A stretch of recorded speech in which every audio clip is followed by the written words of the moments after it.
Hi friends, ಎಲ್ಲರಿಗೂ ನಮಸ್ಕಾರ. Bank of ಬರೋಡಾದಲ್ಲಿ ಖಾಲಿ ಇರುವ ಹುದ್ದೆಗಳ ನೇಮಕಾತಿಗಾಗಿ ಅಧಿಸೂಚನೆ ಹೊರಡಿಸಿರುವಂಥದ್ದು. ಈ ಅಧಿಸೂಚನೆಯ ಸಂಪೂರ್ಣ ಮಾಹಿತಿ ಈ ವಿಡಿಯೋದೊಳಗಿರುತ್ತೆ, ಹಾಗಾಗಿ ವಿಡಿಯೋ ಕೊನೆ ತನಕ ನೋಡ್ರಿ. ಮ್ಯಾನೇಜರ್ ಮತ್ತು ಆಫೀಸರ್ಸ್ ಅಂದ್ರೆ ವ್ಯವಸ್ಥಾಪಕರು ಮತ್ತು ಅಧಿಕಾರಿ ಹುದ್ದೆಗಳು ಖಾಲಿ ಇರುವಂಥದ್ದು. ವ್ಯವಸ್ಥಾಪಕರು ಹುದ್ದೆಗಳಲ್ಲಿ ವಿವಿಧ ವಿಭಾಗಗಳಲ್ಲಿ ಹುದ್ದೆಗಳು ಖಾಲಿ ಇರುವಂಥದ್ದು ಸ್ನೇಹಿತರೆ. ಒಟ್ಟಾರೆಯಾಗಿ 1267 ಹುದ್ದೆಗಳ ಖಾಲಿ ಇರುವಂಥದ್ದು. 1267 ಹುದ್ದೆಗಳ ಖಾಲಿ ಇರುವಂಥದ್ದು. ಈ ಹುದ್ದೆಗಳಿಗೆ ಬ್ಯಾಂಕ್ ಆಫ್ ಬರೋಡಾದ ಅಫೀಸಿಯಲ್ ವೆಬ್ಸೈಟ್ಗೆ ಹೋಗಿ ಆನ್ಲೈನ್ ಮುಖಾಂತರ ಅರ್ಜಿ ಸಲ್ಲಿಸಬೇಕು. ಅರ್ಜಿ ಸಲ್ಲಿಸ್ಲಕ್ಕೆ ಪ್ರಾರಂಭ ದಿನಾಂಕ ಡಿಸೆಂಬರ್ 28, 2024. ಅರ್ಜಿ ಸಲ್ಲಿಸ್ಲಕ್ಕೆ ಕೊನೆಯ ದಿನಾಂಕ ಜನವರಿ 17, 2025 ಆಗಿರ್ತದೆ. ಹುದ್ದೆಗಳ ವಿವರದ ಬಗ್ಗೆ ನೋಡೋದಾದ್ರೆ ವಿವಿಧ ರೀತಿಯ ಹುದ್ದೆಗಳ ಖಾಲಿ ಇರುವಂಥದ್ರಿ. ಇದರಲ್ಲಿ ಹೆಚ್ಚು ಹುದ್ದೆಗಳ ಖಾಲಿ ಇರತಕ್ಕಂಥ ಹುದ್ದೆಗಳ ಬಗ್ಗೆ ಮಾಹಿತಿಯನ್ನ ನೀಡಿರುವಂಥದ್ದು. ಓಕೆ ರೀ. ಅದರಲ್ಲಿ ಮೊದಲನೇದಾಗಿ ಅಗ್ರಿಕಲ್ಚರ್ ಮಾರ್ಕೆಟಿಂಗ್ ಆಫೀಸರ್ ಅಂತ ಹೇಳಿ 150 ಹುದ್ದೆಗಳು ಖಾಲಿ ಇರುವಂಥದ್ದು. ಈ ಹುದ್ದೆಗಳಿಗೆ ಅರ್ಜಿ ಸಲ್ಲಿಸಬೇಕಾದ್ರೆ ಕನಿಷ್ಠ 24 ವರ್ಷ ವಯಸ್ಸಾಗಿರ್ಬೇಕು, ಗರಿಷ್ಠ 34 ವರ್ಷ ಮೀರಿರಬಾರ್ದು. ಆಮೇಲೆ ಯಾವುದೇ ಡಿಗ್ರಿ ಪಾಸ್ ಮಾಡಿರ್ಬೇಕು, ಅದ್ರ ಜೊತೆಗೆ ಸ್ನಾತಕೋತ್ತರ ಪದವಿ ಕೂಡ ಪಾಸ್ ಮಾಡಿರ್ಬೇಕು.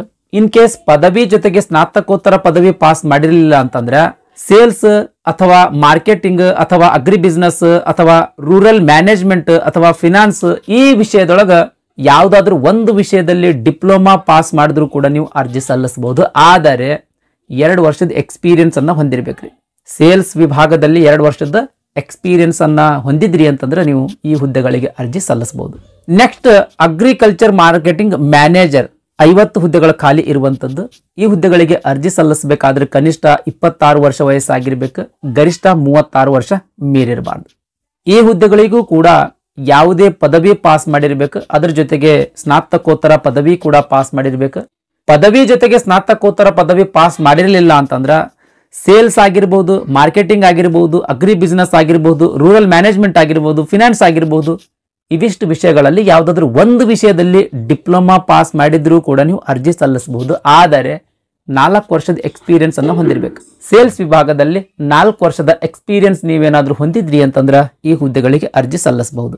ನೆಕ್ಸ್ಟ್ ಮ್ಯಾನೇಜರ್ ಸೇಲ್ಸ್ ವಿಭಾಗ 450 ಹುದ್ದೆಗಳ ಖಾಲಿ ಇರುವಂತದ್ದು. ಈ ಹುದ್ದೆಗಳಿಗೆ ಅರ್ಜಿ ಸಲ್ಲಿಸಬೇಕಾದ್ರೆ ಕನಿಷ್ಠ 24 ವರ್ಷ ವಯಸ್ಸಾಗಿರ್ಬೇಕು, ಗರಿಷ್ಠ 34 ವರ್ಷ ಮೀರಿರಬಾರ್ದು. ಯಾವುದೇ ಪದವಿ ಪಾಸ್ ಮಾಡಿದ್ರಿ ಅಂತಂದ್ರೆ ಈ ಹುದ್ದೆಗಳಿಗೆ ಅರ್ಜಿ ಸಲ್ಲಿಸಬಹುದು. ಆದ್ರ 3 ವರ್ಷದ ಎಕ್ಸ್ಪೀರಿಯನ್ಸ್ ಅನ್ನ ಹೊಂದಿರ್ಬೇಕ್ರಿ. ಸೇಲ್ಸ್ ವಿಭಾಗದಲ್ಲಿ 3 ವರ್ಷದ ಎಕ್ಸ್ಪೀರಿಯನ್ಸ್ ಅನ್ನ ಹೊಂದಿರ್ಬೇಕು.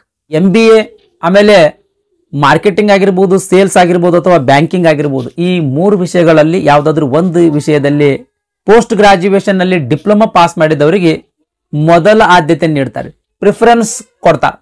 ಈ ಎಜುಕೇಶನ್ ನೀವು ಮುಗಿದಿರ್ಲಿಲ್ಲ, ಯಾವ್ದಾದ್ರು ಒಂದು ಡಿಗ್ರಿ ಪಾಸ್ ಮಾಡಿದ್ರಿ, ಸೇಲ್ಸ್ ಆಕ್ಟಿವಿಟೀಸ್ ಒಳಗ 3 ವರ್ಷದ ಎಕ್ಸ್ಪೀರಿಯನ್ಸ್ ಇತ್ತು ಅಂತಂದ್ರೆ ನೀವು ಈ ಹುದ್ದೆಗಳಿಗೆ ಅರ್ಜಿ ಸಲ್ಲಿಸಬಹುದ್ರಿ. ನೆಕ್ಸ್ಟ್ ಮ್ಯಾನೇಜ್ಮೆಂಟ್ ಕ್ರೆಡಿಟ್ ಅನಲಿಸ್ಟ್ ವಿಭಾಗ 78 ಹುದ್ದೆಗಳ ಖಾಲಿ ಇರುವಂತದ್ದು. ಈ ಹುದ್ದೆಗಳಿಗೆ ಅರ್ಜಿ ಸಲ್ಲಿಸಬೇಕಾಗಿತ್ತು ಅಂದ್ರೆ ಕನಿಷ್ಠ 24 ವರ್ಷ ವಯಸ್ಸಾಗಿರ್ಬೇಕು, ಗರಿಷ್ಠ 34 ವರ್ಷ ಮೀರಿರಬಾರ್ದು. ಯಾವುದೇ ಡಿಗ್ರಿ ಪಾಸ್ ಮಾಡಿ 3 ವರ್ಷದ ಕ್ರೆಡಿಟ್ ಅನಲೈಸಿಂಗ್ ಸಂಬಂಧಿಸಿಪಟ್ಟಂಗ ಎಕ್ಸ್ಪೀರಿಯನ್ಸ್ ನೀವು ಹೊಂದಿದ್ರಿ ಅಂತಂದ್ರೆ ಈ ಹುದ್ದೆಗಳಿಗೆ ಅರ್ಜಿ ಸಲ್ಲಿಸಬಹುದು. ಆದ್ರೆ CA, CFA, CMA ಅಥವಾ 2 ವರ್ಷದ ಫುಲ್ ಟೈಮ್ MBA ಮಾಡಿದವರಿಗೆ, ಆಮೇಲೆ ಫಿನಾನ್ಸ್ ವಿಷಯದಲ್ಲಿ PGDM ಮಾಡಿದವರಿಗೆ ಹೆಚ್ಚಿನ ಪ್ರಿಫರೆನ್ಸ್ ಅನ್ನ ನೀಡ್ತಾರ. Next senior manager credit analyst 46 ಹುದ್ದೆಗಳ ಖಾಲಿ ಇರುವಂತದ್ದು. ಈ ಹುದ್ದೆಗಳಿಗೆ ಅರ್ಜಿ ಸಲ್ಲಿಸಬೇಕಾಗಿತ್ತು ಅಂದ್ರೆ ಕನಿಷ್ಠ 27 ವರ್ಷ ವಯಸ್ಸಾಗಿರ್ಬೇಕು, ಗರಿಷ್ಠ 37 ವರ್ಷ ಮೀರಿರಬಾರ್ದು. ಪದವಿ ಪಾಸ್ ಮಾಡಿರ್ತಕ್ಕಂಥ ಎಲ್ಲಾ ಅಭ್ಯರ್ಥಿಗಳ ಈ ಹುದ್ದೆಗಳಿಗೆ ಅರ್ಜಿ ಸಲ್ಲಿಸಬಹುದು. ಆದರೆ 6 ವರ್ಷದ ಎಕ್ಸ್ಪೀರಿಯನ್ಸ್ ಅನ್ನ ಹೊಂದಿರಬೇಕು. ಈ ಕ್ರೆಡಿಟ್ ಅನಲೈಸ್ ವಿಭಾಗದಲ್ಲಿ 6 ವರ್ಷದ ಎಕ್ಸ್ಪೀರಿಯನ್ಸ್ ಹೊಂದಿದ್ರಿ ಅಂತಂದ್ರ ಈ ಸೀನಿಯರ್ ಮ್ಯಾನೇಜರ್ ಕ್ರೆಡಿಟ್ ಅನಲೈಸ್ಟ್ ವಿಭಾಗದ ಹುದ್ದೆಗಳಿಗೆ ಅರ್ಜಿ ಸಲ್ಲಿಸಬಹುದು. Next senior manager MSME relationship ವಿಭಾಗ 205 ಹುದ್ದೆಗಳ ಖಾಲಿ ಇರುವಂತದ್ದು. ಈ ಹುದ್ದೆಗಳಿಗೆ ಅರ್ಜಿ ಸಲ್ಲಿಸಬೇಕಾಗಿತ್ತು ಅಂದ್ರೆ ಕನಿಷ್ಠ 28 ವರ್ಷ ವಯಸ್ಸಾಗಿರ್ಬೇಕು, ಗರಿಷ್ಠ 40 ವರ್ಷ ಮೀರಿರಬಾರ್ದು. ಪದವಿ ಪಾಸ್ ಮಾಡಿರ್ತಕ್ಕಂಥ ಎಲ್ಲಾ ಅಭ್ಯರ್ಥಿಗಳ ಈ ಹುದ್ದೆಗಳಿಗೆ ಅರ್ಜಿ ಸಲ್ಲಿಸಬಹುದು. ಆದ್ರ 8 ವರ್ಷದ ಎಕ್ಸ್ಪೀರಿಯನ್ಸ್ ಅನ್ನ ಹೊಂದಿರಬೇಕು. ಕ್ರೆಡಿಟ್ ಆಗಿರ್ಬೋದು, ಸೇಲ್ಸ್ ಆಗಿರ್ಬೋದು, ಮಾರ್ಕೆಟಿಂಗ್ ಆಗಿರ್ಬೋದು, ಇವುಗಳಲ್ಲಿ ಯಾವ್ದಾದ್ರು ಒಂದು ಫೀಲ್ಡ್ ನಲ್ಲಿ 8 ವರ್ಷದ ಎಕ್ಸ್ಪೀರಿಯನ್ಸ್ ನೀವೇನಾದ್ರೂ ಹೊಂದಿದ್ರಿ ಅಂತಂದ್ರೆ ಈ ಹುದ್ದೆಗಳಿಗೆ ಅರ್ಜಿ ಸಲ್ಲಿಸಬಹುದು. ಇನ್ ಕೇಸ್ ನೀವು ಡಿಗ್ರಿ ಪಾಸ್ ಮಾಡಿರಲಿಲ್ಲ ಅಂತ ತಿಳ್ಕೊಳ್ರಿ, MBA ಪಾಸ್ ಮಾಡಿದ್ರಿ ಅಥವಾ ಫಿನಾನ್ಸ್ ಆಗಿರ್ಬೋದು, ಮಾರ್ಕೆಟಿಂಗ್ ಆಗಿರ್ಬೋದು, ಬ್ಯಾಂಕಿಂಗ್ ಆಗಿರ್ಬೋದು, ಈ 3 ವಿಷಯಗಳಲ್ಲಿ ಯಾವುದಾದ್ರೂ ಒಂದು ವಿಷಯದಲ್ಲಿ PGDM ಪಾಸ್ ಮಾಡಿದ್ರಿ ಅಂತಂದ್ರೂ ಕೂಡ ನೀವು ಅರ್ಜಿ ಸಲ್ಲಿಸಬಹುದು. ಆದ್ರೆ ಕ್ರೆಡಿಟ್ ಆಗಿರ್ಬೋದು, ಸೇಲ್ಸ್ ಆಗಿರ್ಬೋದು, ಮಾರ್ಕೆಟಿಂಗ್ ಆಗಿರಬಹುದು, ಈ 3 ಫೀಲ್ಡ್ ಒಳಗೆ ಯಾವುದಾದ್ರೂ ಒಂದು ಫೀಲ್ಡಿನಲ್ಲಿ ನೀವು 6 ವರ್ಷದ ಎಕ್ಸ್ಪೀರಿಯನ್ಸ್ ಹೊಂದಿದ್ರಿ ಅಂತಂದ್ರೆ ಈ ಹುದ್ದೆಗಳಿಗೆ ಅರ್ಜಿ ಸಲ್ಲಿಸಬಹುದು. ನೆಕ್ಸ್ಟ್ ಹೆಡ್ SME ಸೆಲ್ ವಿಭಾಗ 12 ಹುದ್ದೆಗಳ ಖಾಲಿ ಇರುವಂತದ್ದು. ಈ ಹುದ್ದೆಗಳಿಗೆ ಅರ್ಜಿ ಸಲ್ಲಿಸಬೇಕಾಗಿತ್ತು ಅಂದ್ರೆ ಕನಿಷ್ಠ 30 ವರ್ಷ ವಯಸ್ಸಾಗಿರ್ಬೇಕು, ಗರಿಷ್ಠ 42 ವರ್ಷ ಮೀರಿರಬಾರ್ದು. ಪದವಿ ಪಾಸ್ ಮಾಡಿರ್ತಕ್ಕಂಥ ಎಲ್ಲಾ ಅಭ್ಯರ್ಥಿಗಳ ಈ ಹುದ್ದೆಗಳಿಗೆ ಅರ್ಜಿ ಸಲ್ಲಿಸಬಹುದು. ಆದ್ರೆ ಕ್ರೆಡಿಟ್ ಆಗಿರ್ಬೋದು, ಸೇಲ್ಸ್ ಆಗಿರ್ಬೋದು, ಈ ಫೀಲ್ಡ್ ಒಳಗ ಕನಿಷ್ಠ 8 ವರ್ಷದ ಎಕ್ಸ್ಪೀರಿಯನ್ಸ್ ನೀವು ಹೊಂದಿದ್ರಿ ಅಂತಂದ್ರೆ ಈ ಹುದ್ದೆಗಳಿಗೆ ಅರ್ಜಿ ಸಲ್ಲಿಸಬಹುದು. ಇನ್ನು ವಿವಿಧ ಹುದ್ದೆಗಳ ಖಾಲಿ ಇರುವಂತದ್ರಿ. ಎಲ್ಲಾ ಹುದ್ದೆಗಳ ಹೇಳ್ತಾ ಹೋದ್ರೆ ವಿಡಿಯೋದ ಲೆಂತ್ ಹೆಚ್ಚಿಗೆ ಆಗ್ತದೆ. ಆಮೇಲೆ 5, 2, 3, 4 ಈ ರೀತಿ ಹುದ್ದೆಗಳ ಖಾಲಿ ಇರುವಂತದ್ದು. ನೋಟಿಫಿಕೇಶನ್ ಲಿಂಕ್ ಈ ವಿಡಿಯೋದ ಡಿಸ್ಕ್ರಿಪ್ಷನ್ದಾಗ ಕೊಟ್ಟಿರ್ತೀನಿ. ಆ ಲಿಂಕ್ ಮೇಲೆ ಕ್ಲಿಕ್ ಮಾಡೋದ್ರ ಮೂಲಕ ನೋಟಿಫಿಕೇಶನ್ ಡೌನ್ಲೋಡ್ ಮಾಡಿಕೊಂಡು ಎಲ್ಲಾ ಹುದ್ದೆಗಳ ವಿವರವನ್ನ ಒಮ್ಮೆ ಚೆಕ್ ಮಾಡ್ಕೊಳ್ರಿ. ಒಟ್ಟಾರೆಯಾಗಿ 1267 ಹುದ್ದೆಗಳ ಖಾಲಿ ಇರುವಂತದ್ದು. ಆಮೇಲೆ ಯಾವ್ಯಾವ ಕ್ಯಾಟಗರಿಗೆ ಎಷ್ಟೆಷ್ಟು ಹುದ್ದೆಗಳು ಖಾಲಿ ಅದಾವ ಅಂತ ಇಲ್ಲಿ ಹುದ್ದೆಗಳ ವರ್ಗೀಕರಣವನ್ನ ಕೊಟ್ಟಿರುವಂತದ್ದು. ದಯಮಾಡಿ ವಿಡಿಯೋ ಪಾಸ್ ಮಾಡಿ ನೋಡ್ರಿ. Rural and agriculture banking department ಒಳಗ ಅಗ್ರಿಕಲ್ಚರ್ ಮಾರ್ಕೆಟಿಂಗ್ ಆಫೀಸರ್, ಆಮೇಲೆ ಅಗ್ರಿಕಲ್ಚರ್ ಮಾರ್ಕೆಟಿಂಗ್ ಮ್ಯಾನೇಜರ್, ಈ ರೀತಿಯ ಇಲ್ಲಿ ಹುದ್ದೆಗಳ ವರ್ಗೀಕರಣವನ್ನ ಕೊಟ್ಟಿರುವಂತದ್ದು. ದಯಮಾಡಿ ವಿಡಿಯೋ ಪಾಸ್ ಮಾಡಿ ನೋಡ್ರಿ. ಒಟ್ಟು 61 ವಿಧದ ಹುದ್ದೆಗಳ ಖಾಲಿ ಇರುವಂತದ್ರಿ. ಹಾಗಾಗಿ ಈ ಹುದ್ದೆಗಳ ಬಗ್ಗೆ ಕಂಪ್ಲೀಟ್ ಆಗಿ ಒಮ್ಮೆ ನೋಡ್ಕೊಂಡು ತದನಂತರ ಅರ್ಜಿ ಸಲ್ಲಿಸ್ರಿ. ನೆಕ್ಸ್ಟ್ ಆಗ್ಲೇ ಏನ ಗರಿಷ್ಠ ವಯೋಮಿತಿ ಹೇಳಿದ್ದೀನಲ್ರಿ, ಆ ಗರಿಷ್ಠ ವಯೋಮಿತಿಯ ಮೇಲೆ ಇನ್ ಅಡಿಷನ್ ಆಗಿ ಏಜ್ ರಿಲ್ಯಾಕ್ಸೇಷನ್ ಕೂಡ ನೀಡಲಾಗ್ತದ. SC ಅಥವಾ ST ಕ್ಯಾಟಗರಿ ಅಭ್ಯರ್ಥಿಗಳಿದ್ರಿ ಅಂತಂದ್ರೆ 5 ವರ್ಷದ ಏಜ್ ರಿಲ್ಯಾಕ್ಸೇಷನ್ ನೀಡಲಾಗ್ತದ. OBC ಕ್ಯಾಟಗರಿ ಅಭ್ಯರ್ಥಿಗಳಿದ್ರ 3 ವರ್ಷ. ಅಂಗವಿಕಲ ಅಭ್ಯರ್ಥಿಗಳಿದ್ರಿ ಅದರಲ್ಲಿಯೂ ಕೂಡ ಜನರಲ್ ಕ್ಯಾಟಗರಿಯ ಅಂಗವಿಕಲ ಅಭ್ಯರ್ಥಿ ಇದ್ರ 10 ವರ್ಷ, OBC ಕ್ಯಾಟಗರಿಯ ಅಂಗವಿಕಲ ಅಭ್ಯರ್ಥಿ ಇದ್ರ 13 ವರ್ಷ, SC ಅಥವಾ ST ಕ್ಯಾಟಗರಿಯ ಅಂಗವಿಕಲ ಅಭ್ಯರ್ಥಿ ಇದ್ರ 15 ವರ್ಷ.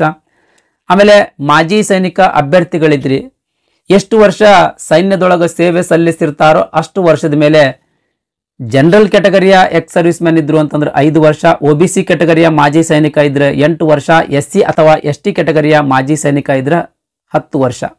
ಈ ರೀತಿ ಗರಿಷ್ಠ ವಯೋಮಿತಿಯ ಮೇಲೆ ಇನ್ ಅಡಿಷನ್ ಆಗಿ ಏಜ್ ರಿಲ್ಯಾಕ್ಸೇಷನ್ ಕೂಡ ನೀಡಲಾಗ್ತದೆ. ನೆಕ್ಸ್ಟ್ ಅರ್ಜಿ ಶುಲ್ಕದ ಬಗ್ಗೆ ನೋಡೋದಾದ್ರೆ ಜನರಲ್ ಆಮೇಲೆ OBC ಕ್ಯಾಟಗರಿಯ ಅಭ್ಯರ್ಥಿಗಳಿಗೆ 600 ರೂಪಾಯಿ ಅರ್ಜಿ ಶುಲ್ಕ ಇರ್ತದೆ.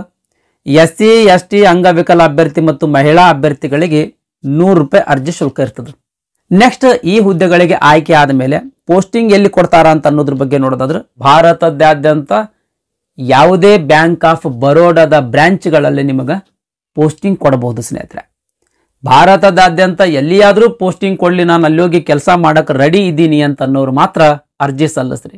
ನೆಕ್ಸ್ಟ್ ಸೆಲೆಕ್ಷನ್ ಪ್ರಾಸೆಸ್ ಬಗ್ಗೆ ನೋಡೋದಾದ್ರೆ ಒಂದು ಆನ್ಲೈನ್ ಟೆಸ್ಟ್ ತಗೊಳ್ತಾರೆ, ಆಮೇಲೆ ಸೈಕೋಮೆಟ್ರಿಕ್ ಟೆಸ್ಟ್ ಅಂತ ತಗೊಳ್ತಾರೆ, ಅಂದ್ರೆ ಗ್ರೂಪ್ ಡಿಸ್ಕಷನ್, ಆಮೇಲೆ ಇಂಟರ್ವ್ಯೂ ಎಲ್ಲ ಇರ್ತದೆ. ಈ 2 ಹಂತಗಳಲ್ಲಿ ಈ ಹುದ್ದೆಗಳನ್ನ ನೇಮಕಾತಿ ಮಾಡ್ಕೊಳ್ತಾರೆ. ಆನ್ಲೈನ್ ಟೆಸ್ಟ್ ಬಗ್ಗೆ ನೋಡೋದಾದ್ರೆ 225 ಮಾರ್ಕ್ಸಿಂದ ಎಕ್ಸಾಮ್ ಇರ್ತದ್ರಿ. ಇದು 225 ಮಾರ್ಕ್ಸಿಂದ ಎಕ್ಸಾಮ್ ಇರ್ತದ. 150 ನಿಮಿಷ ಸಮಯಾವಕಾಶ ಇರ್ತದ. ಎಕ್ಸಾಮ್ ಇಂಗ್ಲಿಷ್ ಮತ್ತು ಹಿಂದಿ ಭಾಷೆ ಒಳಗೆ ಇರ್ತದ್ರಿ, ಕನ್ನಡ ಭಾಷೆ ಒಳಗೆ ಎಕ್ಸಾಮ್ ಇರುವುದಿಲ್ಲ. ಆಮೇಲೆ 4 ಸೆಕ್ಷನ್ಗಳಲ್ಲಿ ಈ ಎಕ್ಸಾಮ್ ಅನ್ನ ಡಿವೈಡ್ ಮಾಡಲಾಗಿರ್ತದ್ರಿ. Reasoning, English language, quantitative aptitude, professional knowledge ಅಂತ ಹೇಳಿ 4 ಸೆಕ್ಷನ್ಗಳಲ್ಲಿ ಕ್ವಶನ್ ಪೇಪರ್ ಅನ್ನ ಡಿವೈಡ್ ಮಾಡಲಾಗಿರ್ತದೆ. ರೀಸನಿಂಗ್ 25 ಪ್ರಶ್ನೆಗಳಿರ್ತಾವ. ಪ್ರತಿ ಪ್ರಶ್ನೆಗೆ 1 ಅಂಕ ಅಂತ ಹೇಳಿ 25 ಮಾರ್ಕ್ಸಿಂದ ಪ್ರಶ್ನೆಗಳನ್ನ ಕೇಳ್ತಾರ. ನೆಕ್ಸ್ಟ್ ಇಂಗ್ಲಿಷ್ ಲ್ಯಾಂಗ್ವೇಜ್ 25 ಪ್ರಶ್ನೆಗಳು ಅಂದ್ರೆ 25 ಮಾರ್ಕ್ಸ್. ಕ್ವಾಂಟಿಟಿವ್ ಅಪ್ಟಿಟ್ಯೂಡ್ 25 ಪ್ರಶ್ನೆಗಳು 25 ಮಾರ್ಕ್ಸ್. ನೆಕ್ಸ್ಟ್ ಪ್ರೊಫೆಷನಲ್ ನಾಲೆಜ್ 75 ಪ್ರಶ್ನೆಗಳು, ಪ್ರತಿ ಪ್ರಶ್ನೆಗೆ 2 ಅಂಕ ಅಂತ ಹೇಳಿ 150 ಅಂಕಗಳು.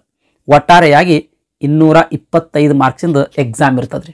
ಈ ಎಕ್ಸಾಮ್ದೊಳಗೆ ಅತಿ ಹೆಚ್ಚು ಅಂಕ ಗಳಿಸಿರ್ತಕ್ಕಂಥ ಅಭ್ಯರ್ಥಿಗಳನ್ನ ಈ ಸೈಕೋಮೆಟ್ರಿಕ್ ಟೆಸ್ಟಿಗೆ ಸೆಲೆಕ್ಟ್ ಮಾಡ್ತಾರೆ. ಸೈಕೋಮೆಟ್ರಿಕ್ ಟೆಸ್ಟಿಗೆ ಸೆಲೆಕ್ಟ್ ಮಾಡ್ತಾರೆ. ಇನ್ನೊಂದು ನಿಮಗೆ ಗೊತ್ತಿರಲಿ, ಈ ಎಕ್ಸಾಮ್ದೊಳಗೆ ನೆಗೆಟಿವ್ ವ್ಯಾಲ್ಯುವೇಷನ್ ಇರ್ತದ್ರಿ. ಅಂದ್ರೆ ಒಂದು ಪ್ರಶ್ನೆ ಇರ್ತದ, 4 ಆಪ್ಷನ್ಸ್ಗಳು ಇರ್ತಾವ, ಅದರೊಳಗೆ ಒಂದು ಸರಿಯಾದ ಉತ್ತರ ಇರ್ತದ. ಆ ಸರಿಯಾದ ಉತ್ತರ ಟಿಕ್ ಮಾಡುವಲ್ಲಿ ನೀವು ತಪ್ಪು ಉತ್ತರ ಟಿಕ್ ಮಾಡಿರಿ ಅಂತ ತಿಳ್ಕೊಳ್ರಿ, ನೀವು ತೆಗೆದುಕೊಂಡಿರ್ತಕ್ಕಂಥ ಅಂಕಗಳಲ್ಲಿ 0.25 ಮಾರ್ಕ್ಸ್, ಪ್ರತಿ ತಪ್ಪು ಉತ್ತರಕ್ಕೆ 0.25 ಮಾರ್ಕ್ಸ್ ಡಿಡಕ್ಟ್ ಮಾಡ್ಲಾಗ್ತದ್ರಿ. ಈ ರೀತಿ ನೆಗೆಟಿವ್ ವ್ಯಾಲ್ಯೂಯೇಷನ್ ಇರ್ತದೆ. ಈ ಆನ್ಲೈನ್ ಟೆಸ್ಟ್ ಮತ್ತು ಸೈಕೋಮೆಟ್ರಿಕ್ ಟೆಸ್ಟ್ಗಳ ಅಂಕಗಳನ್ನು ಕೂಡಿಸಿದ್ರೆ ಅತಿ ಹೆಚ್ಚು ಅಂಕಗಳು ಯಾರು ಬರ್ತಾವೋ ಅಂತ ಅಭ್ಯರ್ಥಿಗಳನ್ನು ನೇಮಕಾತಿ ಮಾಡ್ಕೊಳ್ತಾರೆ. ನೆಕ್ಸ್ಟ್ ಎಕ್ಸಾಮಿನೇಷನ್ ಸೆಂಟರ್ ಬಗ್ಗೆ ನೋಡೋದಾದ್ರೆ ಕರ್ನಾಟಕದಲ್ಲಿ ಕೇವಲ ಬೆಂಗಳೂರಿನಲ್ಲಿ ಎಕ್ಸಾಮಿನೇಷನ್ ಸೆಂಟರ್ ಇರುವಂಥದ್ದು. ನೆಕ್ಸ್ಟ್ ಅರ್ಜಿ ಹೆಂಗೆ ಸಲ್ಲಿಸೋದು ಅಂತ ಅನ್ನೋದ್ರ ಬಗ್ಗೆ ನೋಡೋದಾದ್ರೆ ಇಲ್ಲಿ ಕಂಪ್ಲೀಟ್ ಗೈಡ್ಲೈನ್ಸ್ ಕೊಟ್ಟಾರೆ. ಈ ಗೈಡ್ಲೈನ್ಸ್ ಅನ್ನು ಒಮ್ಮೆ ಓದಿ ತದನಂತರ ಅರ್ಜಿ ಸಲ್ಲಿಸ್ರಿ. ಓಕೆ ರೀ. ನೋಟಿಫಿಕೇಶನ್ ಲಿಂಕ್ ಆಮೇಲೆ ಅಪ್ಲಿಕೇಶನ್ ಲಿಂಕ್, ಎರಡೂ ಲಿಂಕ್ಗಳು ಈ ವಿಡಿಯೋದ ಡಿಸ್ಕ್ರಿಪ್ಷನ್ದಾಗ ಕೊಟ್ಟಿರ್ತೀನಿ ಸ್ನೇಹಿತರೆ. ಓಕೆ ರೀ. ನೋಟಿಫಿಕೇಶನ್ ಲಿಂಕ್ ಮೇಲೆ ಕ್ಲಿಕ್ ಮಾಡೋದ್ರ ಮೂಲಕ ನೋಟಿಫಿಕೇಶನ್ ಡೌನ್ಲೋಡ್ ಮಾಡ್ಕೊಂಡು ಗೈಡ್ಲೈನ್ಸನ್ನು ಕಂಪ್ಲೀಟಾಗಿ ಓದ್ಕೊಳ್ರಿ. ಗೈಡ್ಲೈನ್ಸ್ ಓದ್ಕೊಂಡ್ಮೇಲೆ ಅಪ್ಲಿಕೇಶನ್ ಲಿಂಕ್ ಮೇಲೆ ಕ್ಲಿಕ್ ಮಾಡೋದ್ರ ಮೂಲಕ ಅಪ್ಲಿಕೇಶನ್ ಹಾಕಕ್ಕೆ ಸ್ಟಾರ್ಟ್ ಮಾಡಿರಿ. ನೆಕ್ಸ್ಟ್ ಈ ಹುದ್ದೆಗಳಲ್ಲಿ ಯಾವುದಾದ್ರೂ ಒಂದು ಹುದ್ದೆಗೆ ನೀವು ಸೆಲೆಕ್ಟ್ ಆದಿರಿ ಅಂತ ತಿಳ್ಕೊಳ್ರಿ. ನಿಮಗೆ ಏನು ಕೆಲಸ ಕೊಡ್ತಾರ ಅಂತ ಇಲ್ಲಿ ರೋಲ್ಸ್ ಆ್ಯಂಡ್ ರೆಸ್ಪಾನ್ಸಿಬಿಲಿಟಿ ಮೆನ್ಷನ್ ಮಾಡಿರುವಂಥದ್ದು ಸ್ನೇಹಿತರೆ.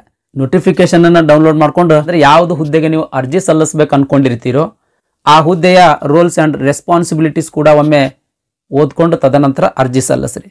ಇದಿಷ್ಟು ಬ್ಯಾಂಕ್ ಆಫ್ ಬರೋಡಾದಲ್ಲಿ ಖಾಲಿ ಇರ್ತಕ್ಕಂಥ ಹುದ್ದೆಗಳ ನೇಮಕಾತಿಗಾಗಿ ಹೊರಡಿಸಿರುವಂಥ ಅಧಿಸೂಚನೆಯ ಮಾಹಿತಿಯಾಗಿತ್ತು.